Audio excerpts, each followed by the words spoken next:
ایک امریکی مطالعے میں اس بات کا انکشاف کیا گیا ہے کہ ہمیشہ پر امید رہنے کا رجحان رکھنے والی خواتین کو دل کی بیماریوں کا خطرہ کم ہوتا ہے اور ان کی عمریں بھی لمبی ہوتی ہیں۔ امریکی تحقیق کا یہ مطالعہ ایک جرمن میں ہونے والی تحقیق کی توثیق کرتا ہے، جس میں کہا گیا تھا امید پرستی مردوں میں دل کے امراض کا خطرہ کم کر دیتی ہے۔ اس تحقیق میں تقریباً 1 لاکھ خواتین کو شریک کیا گیا، جس سے یہ انکشاف ہوا کہ جو خواتین مایوس، پریشان رہنے یا صحت پسندی کا رجحان رکھتی ہیں، انہیں بلند فشار خون اور کولیسٹرول کی سطح اونچی رہنے کے عارضے لاحق ہوتے ہیں۔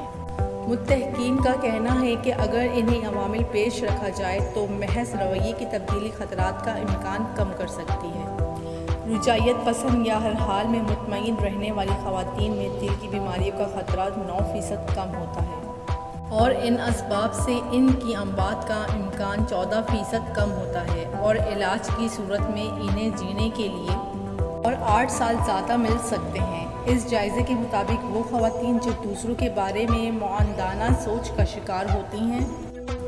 اور بالعموم دوسرے کے بارے میں بے اعتباری کا شکار رہتی ہیں، ان میں جلد موت کی شرح دوسری خواتین کے خلاف 16% زیادہ ہوتی ہے۔ اور ایک پہلو یہ نوٹ کیا گیا ہے کہ امید پرست خواتین میں بیماریوں کے خلاف اسٹیمنا زیادہ ہوتا ہے اور وہ بیماری کی صورت میں اپنے علاج پر زیادہ توجہ دیتی ہیں اور اپنا زیادہ خیال رکھتی ہیں۔